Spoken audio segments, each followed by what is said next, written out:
Welcome to today's lecture. So today we start off looking at strategy implementation. So we looked at strategy, strategic position, strategic choices, and now we're going to talk about strategy implementation.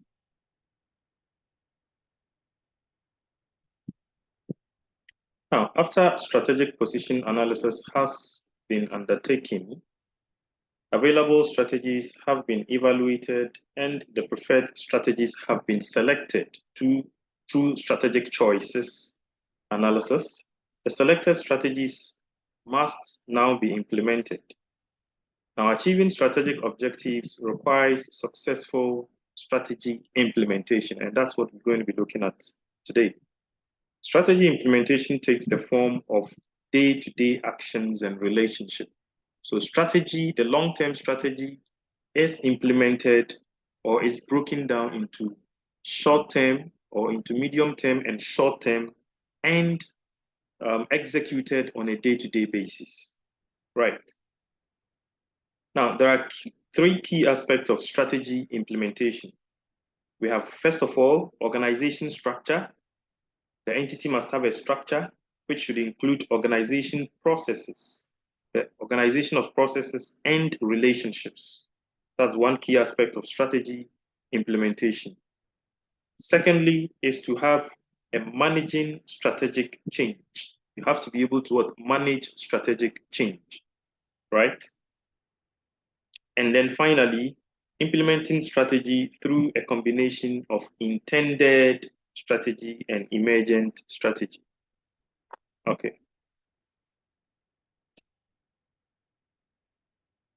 Now, what is an organization structure? We said that the three key aspects of strategy implementations include building or having an organization structure. What is an organization structure? Now, organization structure is an aspect of strategy implementation, first of all, and is implemented through actions, and actions are planned and controlled through the management and decision-making structure within the entity. Different entities have different organization structures. The organization structure of an entity should be appropriate for the size of the entity. So there are some organization structures that fit the size of an organization. If an organization is quite huge, you can't have a small structure. It has to be a structure that can contain the size of the organization. Now, the organization structure of an entity should be appropriate for the size of the entity, the nature of its operations, and what it is trying to achieve. Most important, the organization structure must enable the entity to develop plans and implement them effectively. So this is the essence of having what? An organization structure. To help the organization or management to be able to develop plans and implement them effectively. There are several types of organization structure as we'll be seeing.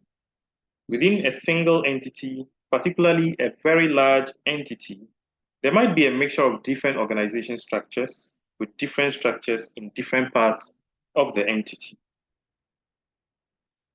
Now, from an organization or strategic perspective, the key question is, what is the most appropriate structure for a particular entity that would help it to achieve its strategic objectives in the most efficient way? Right. So this brings us to the different types of organization structures. We'll look at them one after the other. So we have an entrepreneurial organization structure, we have a functional structure, divisional structure, and a matrix organization. Now, an entrepreneurial organization structure is an entity that is managed by its entrepreneurial owner.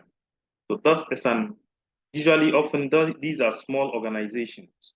And the main features of an entrepreneurial organization are usually that the entrepreneur takes all the main decisions, right? And does not delegate decision making to anyone else. Oftentimes, they may not even have others who will be able to take this decision making other than them. Okay. And then secondly, the entity is organized around the entrepreneur. Everything goes around the entrepreneur, and there is no formal management structure. He is the only manager in the organization. Operations and processes are likely to be simple in such an organization, and the entity will probably sell just a small number of products or services. As I said, usually this structure fits small organizations or organizations that have just begun their life. Okay. Now, the entrepreneurial structure is appropriate when an entity is in the early phase of its life, right? And as it grows larger, this structure will become inefficient because of the increasing size of the organization, and a formal management structure will then be needed to manage the organization effectively and be able to implement its strategy. Okay. So then when the organization grows and becomes bigger, then it is likely to adopt the functional organization structure. Functional organization structure. Now, a functional structure is usually the next stage in the development of the organization structure of a growing entity. In a functional organization structure, decision-making authority is delegated in a formal arrangement, and responsibilities are divided between the managers of different activities or functions or departments. Typically, functions in a manufacturing entity include production or operations, marketing and sales, finance and accounting, etc., etc. There might also be a human relations function, HR, an IT function, research and development, and so on. Each function has its own management structure and its own staff. So within each function or department, they have their own structure, which fits into the structure of the entire organization. Okay, so this is a typical structure of or functional structure of an organization. So you have the board of directors at the very top.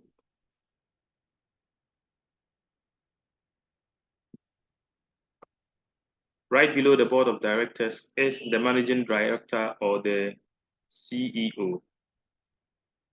Okay, then under the CEO are the various heads of departments or heads of functions. So we have accounting and finance function headed by the head of finance or director of finance.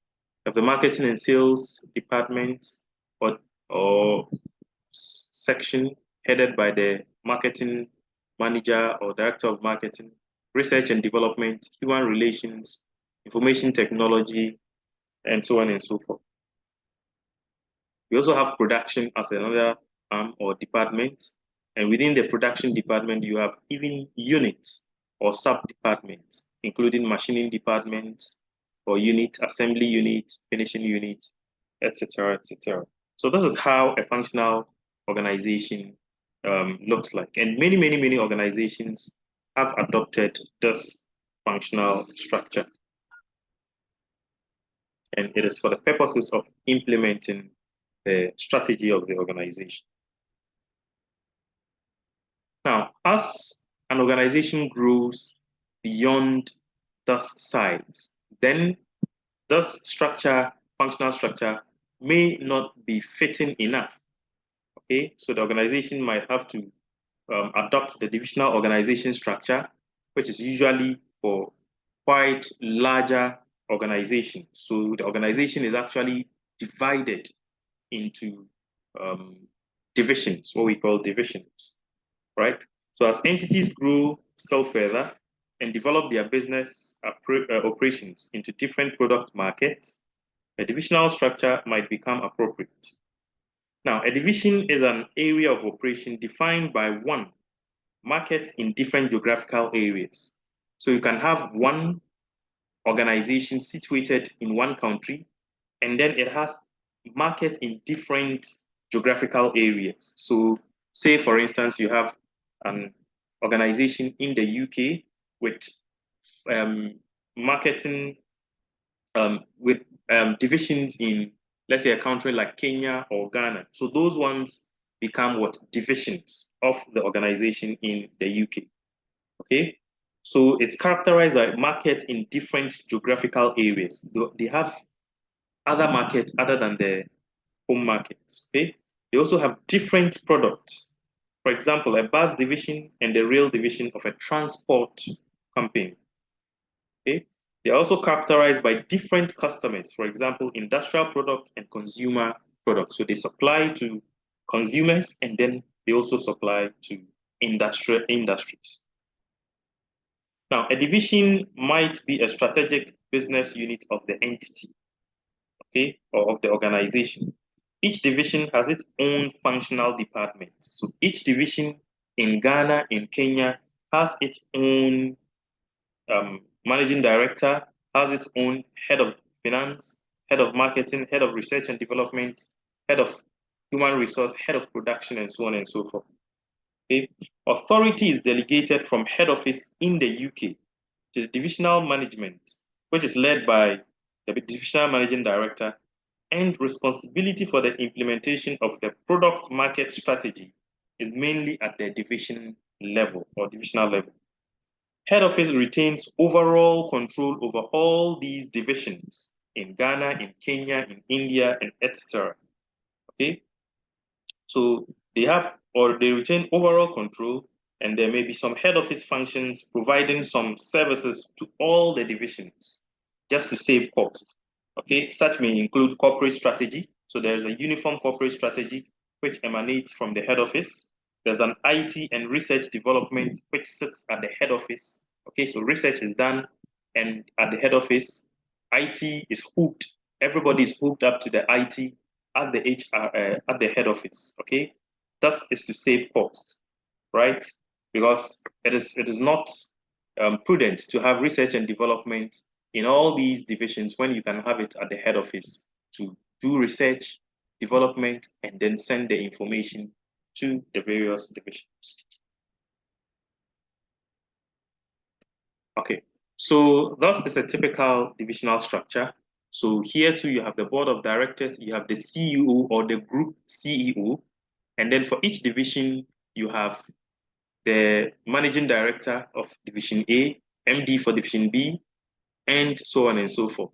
And within each division, then you have the functional departments. Okay, you have the HR department, you have the finance department, you have the operations department, and so on and so forth for each division. Okay. Now, beyond the size, we have what we call a conglomerate organization. And a conglomerate organization would adopt the conglomerate organization structure. Okay? A conglomerate is an organization structure consisting of two or more companies operating in entirely different industries. Entirely different industries. That is the key word. But which are part of the same group and under the same control or central control. Typically, a conglomerate consists of a parent company and a number of subsidiary companies and sub-subsidiaries.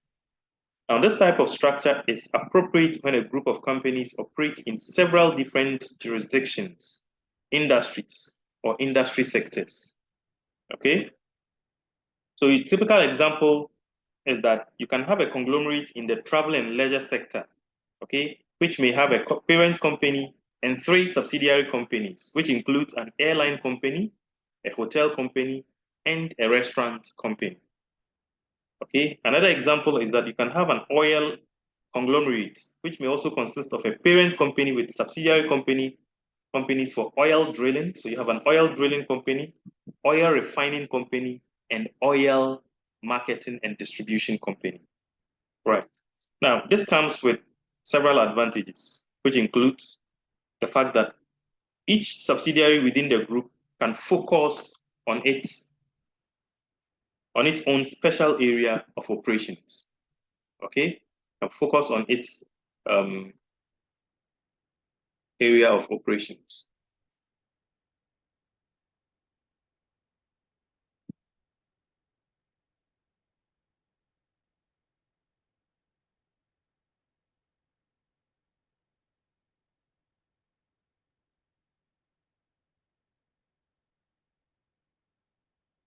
Again, adding new subsidiaries to the group in an acquisition or selling off business in a disposal becomes relatively straightforward. Okay. Now, most, if not all, major global companies have a conglomerate structure. So once the organization is global, it is likely they will adopt the conglomerate structure. Okay. Now, let's look at a matrix organization structure.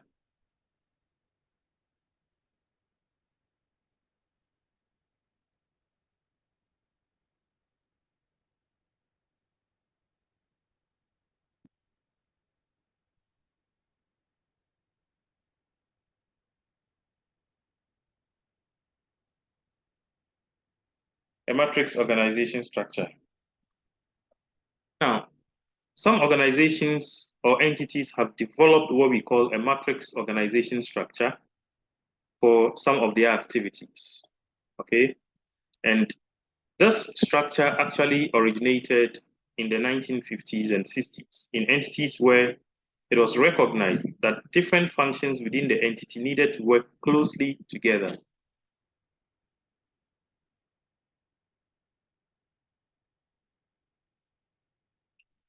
Now, the horizontal relationships across different functions were as important as the traditional reporting relationship within functions. Okay. Now, metrics organizations and project organization, they are similar. We'll look at the difference though. Were both first used in the defense and aerospace industries, where companies were required to carry out major projects for customers, such as building a quantity of aircraft for a government customer. Okay. Now, the challenge was to complete projects on time and on budget. However, the traditional functional structure within the construction companies meant that no one was responsible for the project as a whole. A metrics organization or project management organization was introduced to overcome this particular problem. Okay, now, a matrix organization has been defined as any organization that employs a multiple command system. Okay, there are different command lines. Okay, and that includes not only a multiple command structure, but also related support mechanisms. Okay, and an associated organizational culture and behavior pattern. So this becomes a complex organization, sort of. Now, there's a difference between matrix organization and project organization, as I said.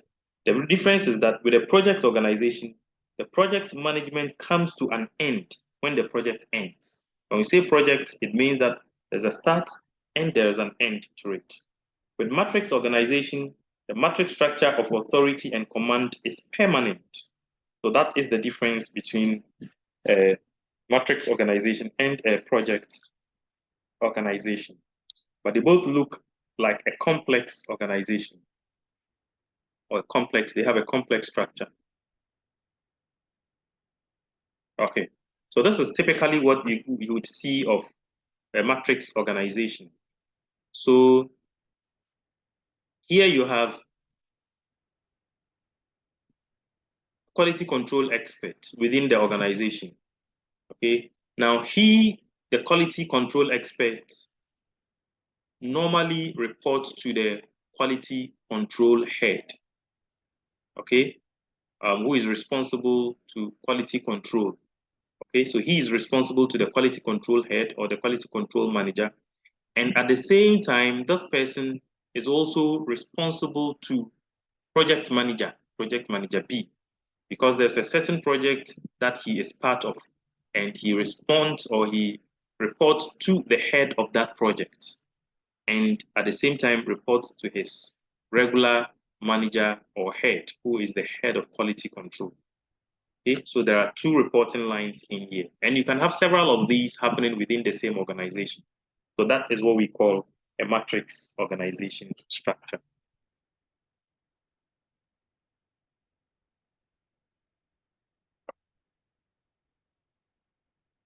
Now, it is clear that in such an organization, you'd have conflict of interest. Okay, so what happens if this manager is needed by thus his original head or his original manager, okay, the QC expert, or he's asked to deliver a certain report, okay, and at the same time, he's also having some demand being placed on him by the project manager D. What happens? Then there's conflict of interest, okay? So the project manager might want to skip some tests to make up time, okay? But the quality control department wouldn't want to do that. Okay? His original department would not want him to do that. Both can put the employee under severe pressure. Now, however, the matrix structure should allow the employee to ask the two managers to discuss the problem at hand, as it is plain that they are both involved in the quality issues. Now, overall, you would want to believe that this matrix structure should encourage overall communication within the organization. It should also place emphasis on getting the job done rather than each manager defending his or her own position. These things are likely to happen. This manager wants to show that, yeah, I am the boss. This also wants to show that I am the boss. The project must go on. Timelines must be met. Okay? Then there's some egoism. But that is not what should happen. But practically, it happens on the ground. So, bottom line is that the work must be done. Get the job done. Okay? All right.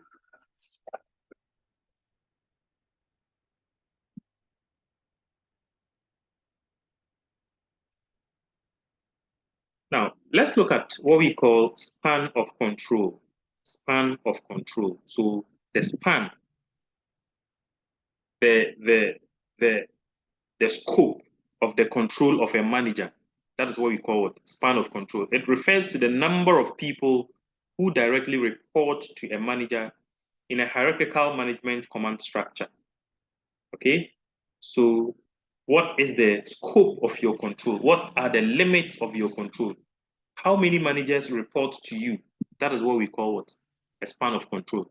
You can have somebody who is being reported to by a few managers, and then you have another person who is being reported to by many managers. Okay, so we'll look at them. Now we have the tall, narrow span of control, and we have the wide, flat span of control. In the tall, narrow span of control, each manager has a small number of subordinates reporting directly to him. So we call it what? Tall and narrow. Narrow because just a few subordinates are reporting directly to him. And for each of these subordinates, they are also being reported to by just a few. So if you draw a structure, then you have a very tall structure, but then each manager is being reported to by what? Small people or a few people. That makes it what? Narrow. We'll look at the picture shortly. Now, the span of control is narrow and the organization structure is tall due to the many layers of management. Okay. Then we also have, so this is how it looks like, tall. Okay, so you have this manager being reported to by these two subordinates. This subordinate is also being reported to by two. Each of these is also being reported to by two. So the entire structure becomes tall and then it is narrow. Okay.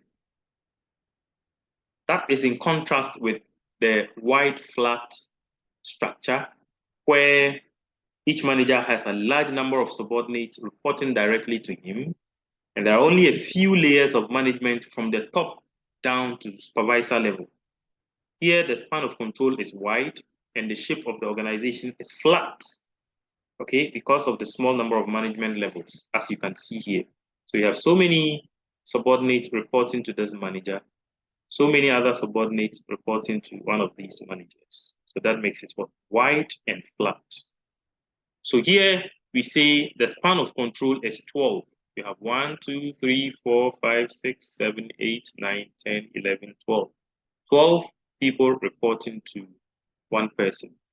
In the tall, narrow structure in this example, the span of control is 2 because you have 2 people reporting to the head.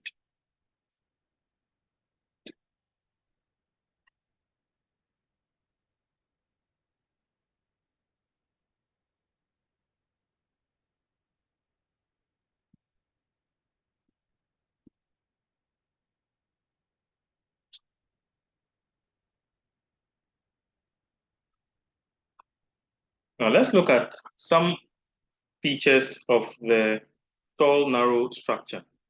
Features of the tall, narrow structure. Now, formality in relationships between managers and subordinates exists here. In this span of control, there's a lot of what? Formality of relationship, formal relationship between managers and their subordinates. Here, there's close supervision with managers spending much of their time monitoring the work of subordinates and giving them directions because of that close relationship and formal relationship. So the manager is able to what? Have direct supervision over his subordinates. Task specialization with a small group of manager and subordinates specializing in very narrow aspects of the entity's operations exists in this structure. Okay, it also has a strong cultural and procedural emphasis on formal roles, job titles, and job descriptions. There's slow vertical communication. Okay, because of the many levels of management, it can take a long time for information to get from top to bottom of the management hierarchy and from bottom to the top. As a result, the tall, narrow organization can be slow to react to change. It can be quite slow. Okay. Now, with respect to the wide, flat organization, these are some of its features. Okay. Often there is greater egalitarianism. Okay. Here, bosses and subordinates will often respect each other for their skills and experience. Okay, and will treat each other as equals. There's teamwork and cooperation among workers. Greater delegation of responsibility to subordinate happens here. Management have too many subordinates to apply close control. Managers must therefore trust subordinates to get on with their work with relatively little supervision. Again, here there's a lot of flexibility because there's less emphasis on roles and job descriptions. Okay, and individuals are more willing to switch from doing one type of task to another as the demands of the work change. Again, there is rapid vertical communication and decision making here. Information travels quickly from top to bottom of the organization structure and from bottom to top because it is what? Flat. Okay, you don't have too many lines of command here. 1, 2, and then you are at the top.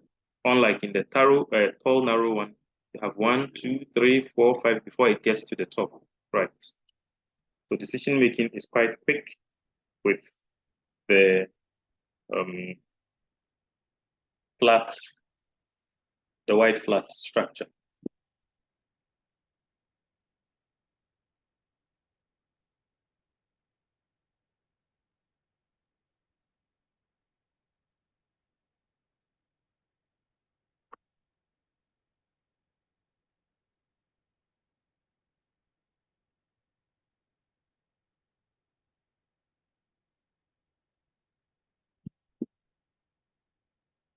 Now, what are some of the advantages of wider and flatter organization structure?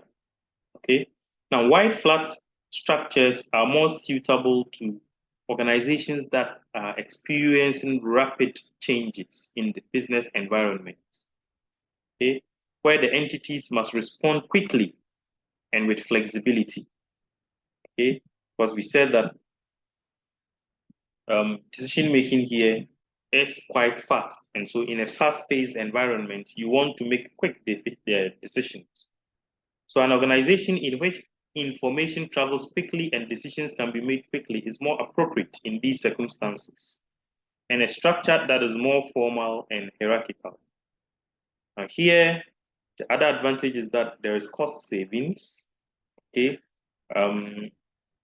managers spend too much time managing each other within the tall, narrow structure. Okay, which is unlike happens in the wide, flat structure. Instead of adding value, in the tall, narrow structure, they are rather what? Destroying value. Now, if middle managers do not add value, they should be eliminated from the organization structure.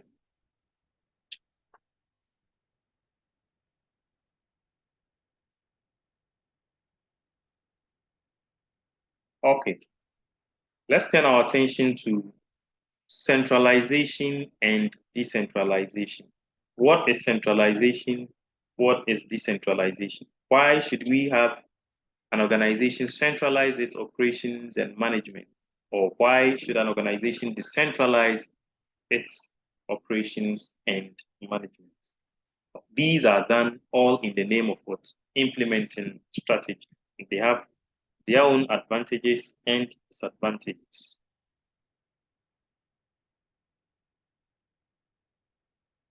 Okay, so we'll look at centralized organization structure. Centralized organization structure.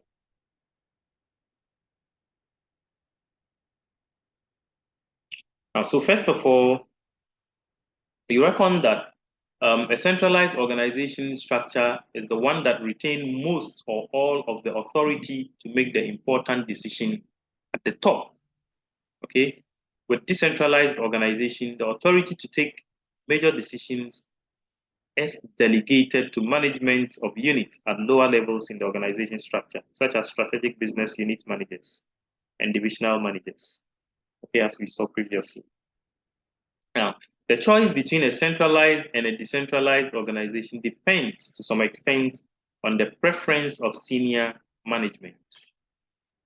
Okay, the size and complexity of the entity also influence the extent to which the decision-making, planning, and control are centralized or decentralized. So if you are running a divisional structure, it will be very difficult to run a centralized structure. You have to decentralize for quick decision-making, and then to also get a benefit of local managers or expertise to run the organization. Okay.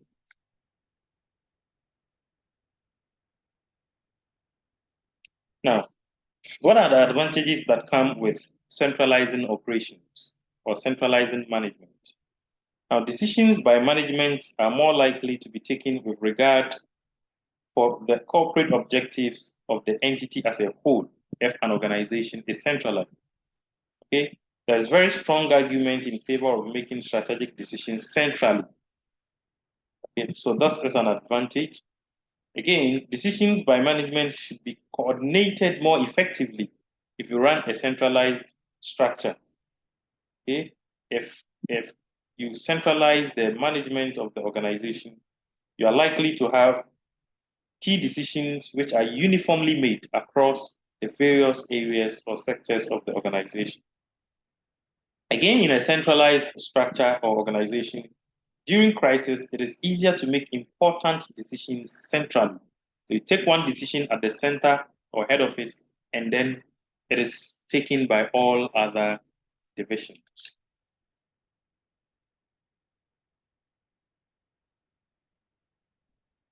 Any advantages with decentralization? Yes. In many situations, here, junior or local managers have better knowledge than senior management about operational conditions. So they better be the ones to take the decisions. Tactical and operational decisions are probably better when taken by local management because of their knowledge. Okay? Because of their knowledge about the day-to-day operations of the organization. Okay? And thus, particularly in a large organization. Now, giving authority to managers at divisional level and below helps to motivate the management team. So when they know they can take their own decisions, it motivates them. Decisions can be taken more quickly at a local level because they do not have to be referred to head office for decision to be made for them. In a large and complex organization, usually many decisions have to be made, too many decisions, and you can't have all these decisions being sent to head office to be made. and then sent back to the local managers, right?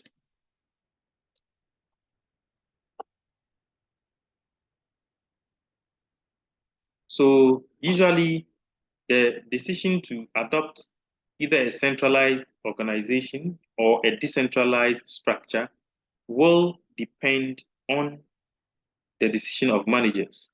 And they should look at the advantages that comes with each of them and decide. And they should also decide the extent to which they decentralize or centralize decision making.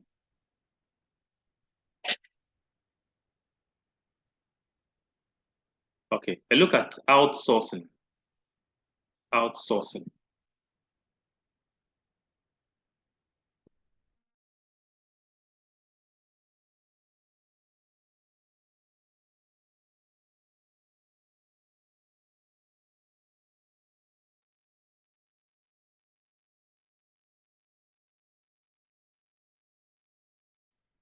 Outsourcing.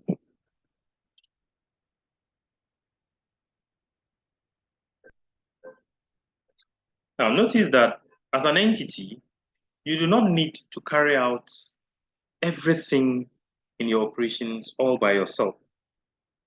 Okay? There are certain things that you can let someone or an organization, another organization do for you so you can concentrate on your own core business. Okay? So the ones that are not your core and they are routine, you can outsource them to another organization who can probably do it better than you do, which may even save you costs. Okay. Now, outsourcing is common in certain industries, such as the construction industry. It is also common to outsource non-core activities, such as the management of the entity's fleet of motor vehicles, security services, some IT work, and some accountancy work.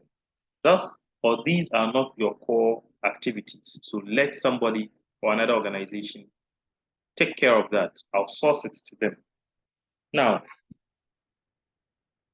the size of an entity and its organization structure will depend to some extent on how much of its operation activities it chooses to outsource.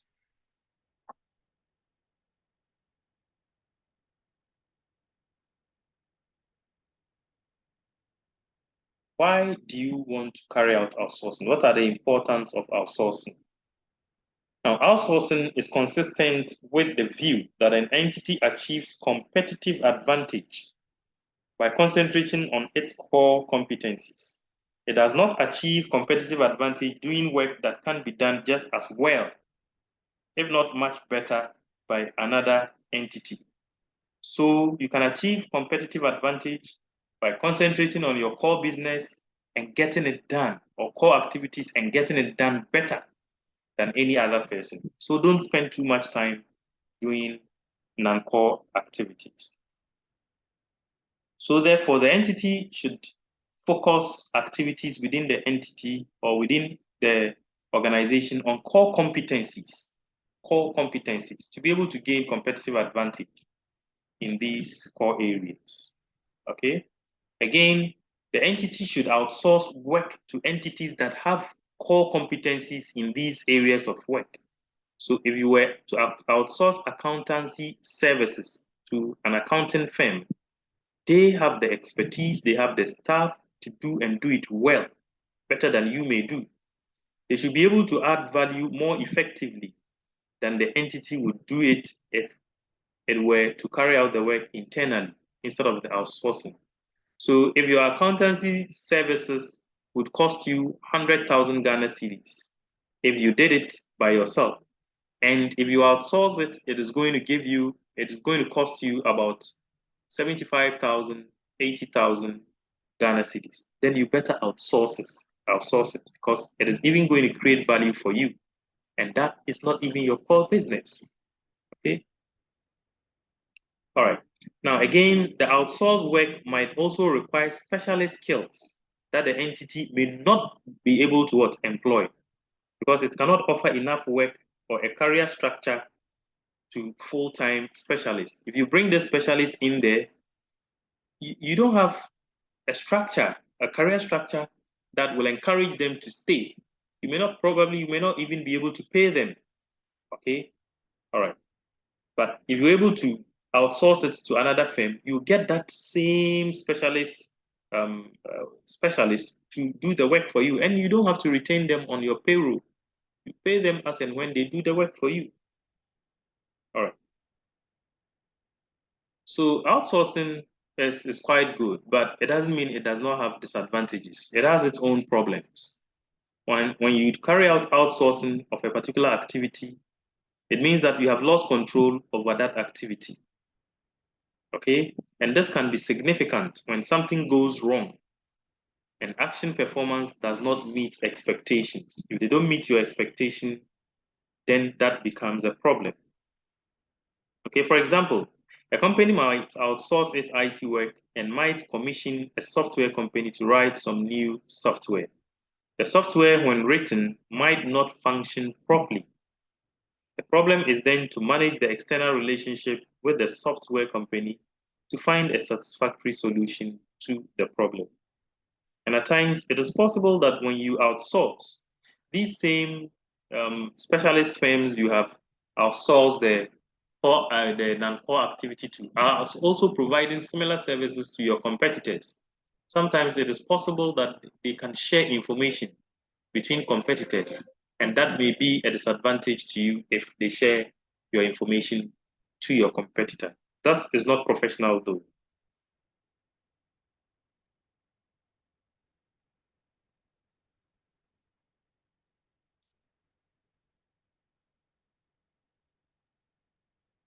Let's talk about virtual organization. What is a virtual organization? These days, we hear the word virtual. I'm going for a virtual meeting. I'm in a virtual meeting. I'm in a virtual lecture. What is virtual? Okay. So a virtual company or organization is an organization that have not have an identifiable physical existence. It doesn't exist physically. Okay.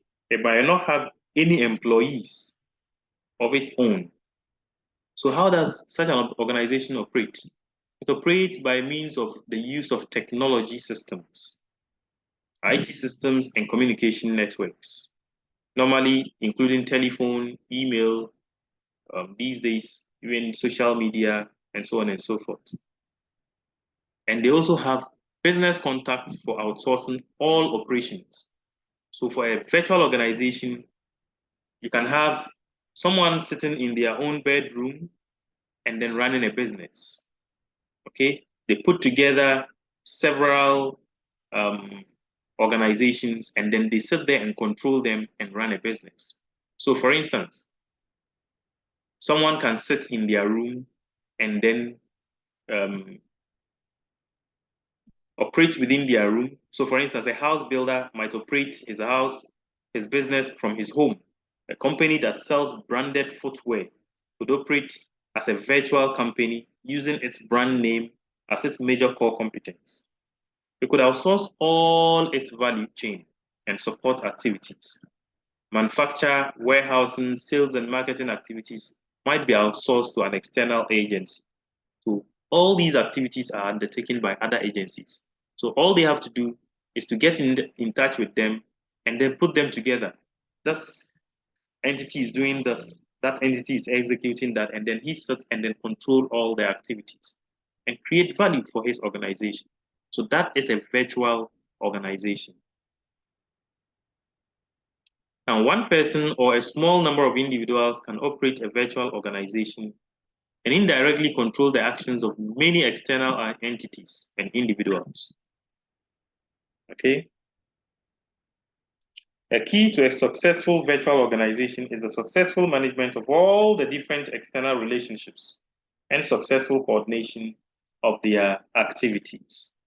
So these things happen these days, especially in Ghana, especially during the time of COVID, where you have people sit in their homes because of the lockdown and then they create businesses. Okay, so somebody is selling shoes. They don't have to have a physical market. They contact an organization that can what? Produce the shoes and send it to them from China. And then they also have social media where they do their advertisement. Okay, they do their advertisement on social media. People go there and place their orders. Then once an order is made, he gets in touch with a courier company. Okay, a courier company who will now pick the shoes and then deliver to the customer. So by this, the person has created a virtual organization, and these things were going on during the times of COVID. All right.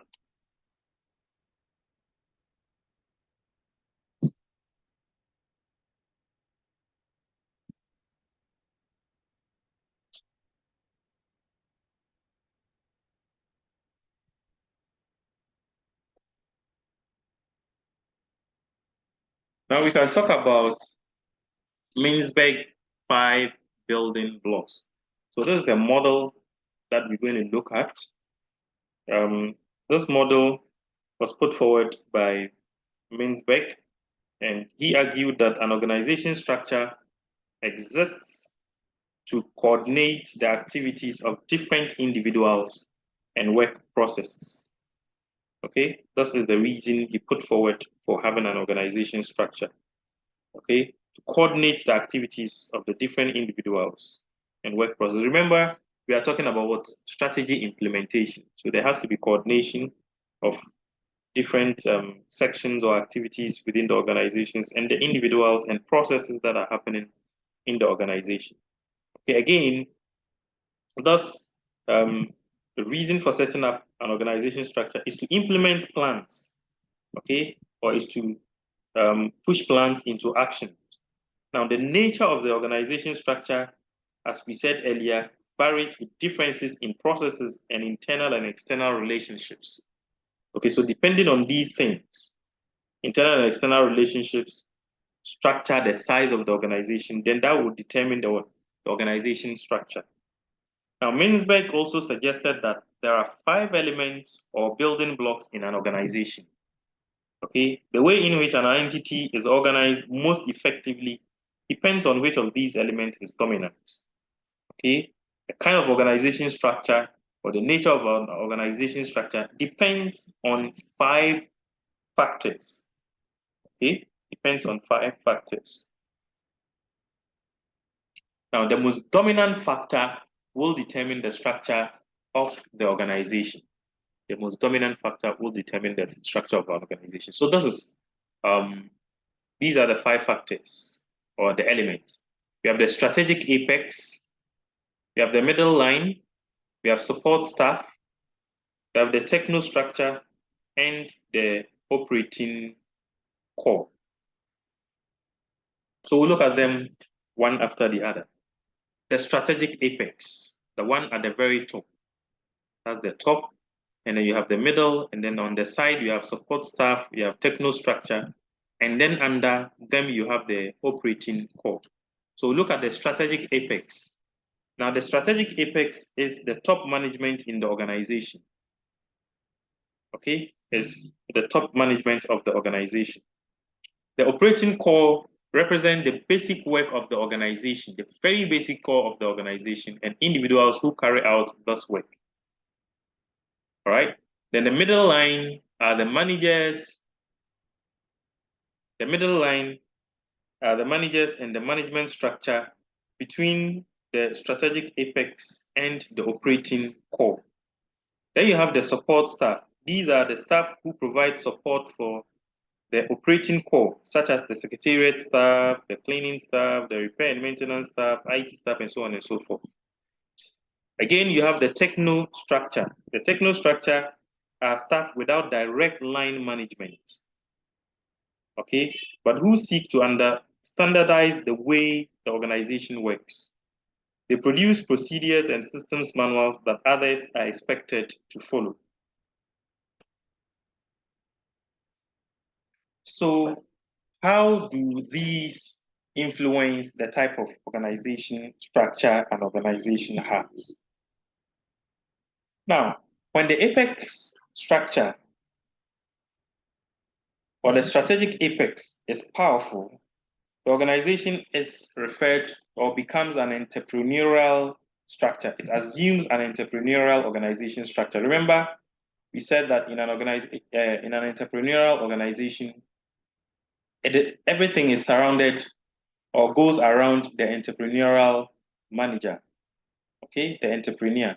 Everything goes around him. So when you have the strategic apex dominating, then the organization structure now becomes an entrepreneurial structure. Okay. Now, when the techno structure is dominant, when you have the techno structure dominating, the organization often has the characteristics of a bureaucracy. Okay, there's a lot of bureaucracy, there's a lot of retipism. Okay, with organizing, planning, and controlling prominent activities. Here, the organization continually seeks greater efficiency. Okay. Now, we have some organizations that are dominated by their operating core, which is typically many organizations we see around. Okay, they are dominated by the operating core, where the basic workers are highly skilled and seek to achieve proficiency in the work that they do. They are highly skilled. Examples might be schools, universities, and hospitals, where the teachers and doctors can have an exceptionally strong influence in the organization, in the operation of the organization, and even sometimes determining the corporate strategy of the organization. These expertise are very, very, very important. Now, in a professional bureaucracy, such as a firm of accountants or lawyers, the middle line tends to be short. The middle line tends to be very, very, very short. There's close contact between the partners of the organization and then the staff. If you have worked in an audit firm before, I'm sure you would understand this. There's a close relationship between the partners and the auditors or the audit staff. So in an audit firm, for instance, the amount of standardized audit documentation, the nature of the amount of standardized audit documentation removes the techno structure. It almost becomes an inexistent. Okay, so here it goes away, and then you have thus and thus coming close together. Thus and this coming close together. Okay, all right.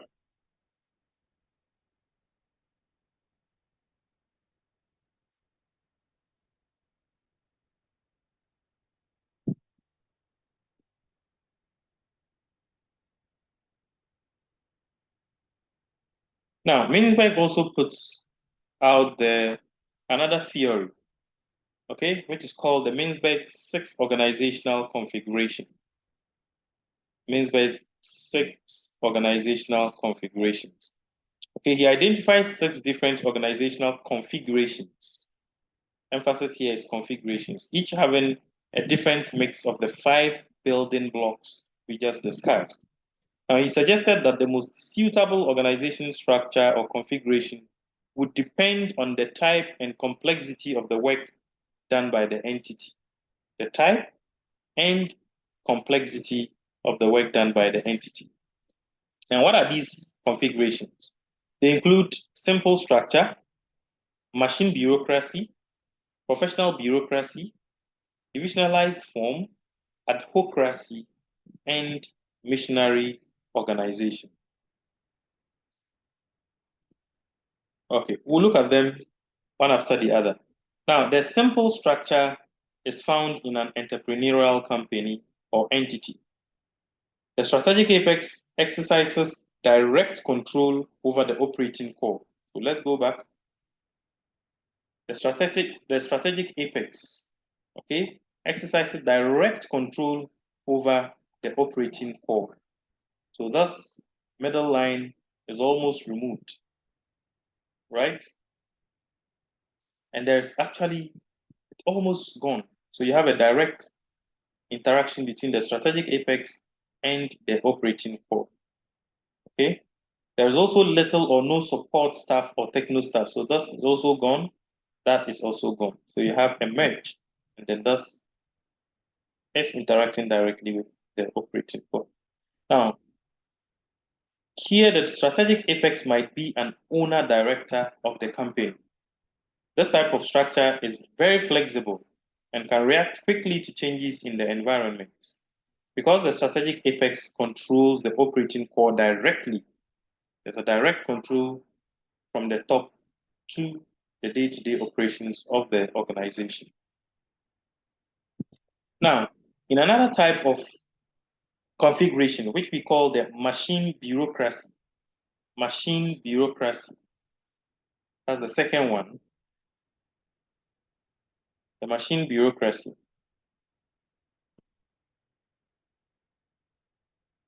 The technostructure is the dominant element. Okay, in a machine bureaucracy, the technostructure is the dominant element here. The entity is controlled and regulated by a bureaucracy, and the emphasis is on control through regulation. Control through regulation. Here, it is difficult for the entity with this type of organization to react quickly to environmental changes because of the bureaucracy that happens here. Now, this structure is therefore more suitable for entities that operate in a stable business environment. The business environment is stable, there's no too many changes within an environment that the organization has to respond to. Otherwise, they would always lag behind because of the slow nature of what decision making. So here, the technostructure dominates. Okay, let's look at the next one, which is the professional bureaucracy. Professional bureaucracy. Now here, the operating core is the dominant element. The operating core is the dominant element in professional bureaucracy. Now, this name, professional bureaucracy, is given because it is often found in entities where the operating core consists of highly skilled professional individuals, such as investment bankers in a bank, okay, programmers in a software firm, doctors in a hospital, accountants and lawyers in professional practice, and so on and so forth. So there you have the operating core dominating because everybody, or over 90% of the workers, are all what? Professionals with what? Very good expertise in what they do. The next one is the divisionalized form. Okay, divisionalized form of configuration. Here, the middle line is the dominant element. Okay, in the divisionalized form, the middle line is the dominant element. Okay. There's often a large group of powerful executive managers, and the organization structure is a divisionalized structure. Each is led by a divisional manager. So each division is led by a divisional manager. So that's why we call it divisionalized form. In some divisionalized structures, divisional managers are very powerful and are able to restrict the influence of strategic apex on decision making. So although there should be some decision being made at head office or at the strategic apex, it often does not happen. Well, because of the powerful nature of the divisional managers, be able to make very critical decisions regarding their division. Then we have the adhocracy configuration, the adhocracy configuration. Now, this is an organization with a complex and disordered structure, complex and disordered, making extensive use of teamwork and project-based work. Okay. Now, for this type of organization, you'll find it in a complex and dynamic business environment, very complex and dynamic, where innovation is essential for success. So what do you think the structure would look like? Okay, these organizations might establish working relationships with external consultancies and experts.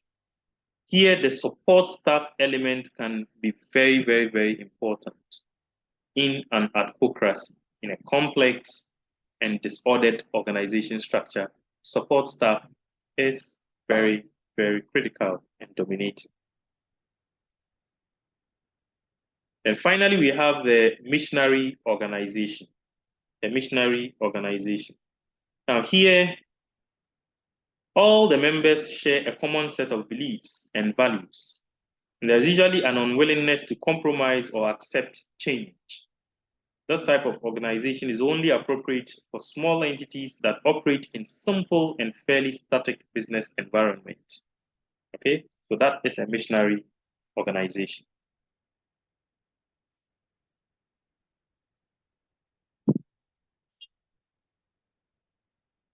So this brings us to the end of today's lectures. Thank you so much for your time. We'll continue on another note.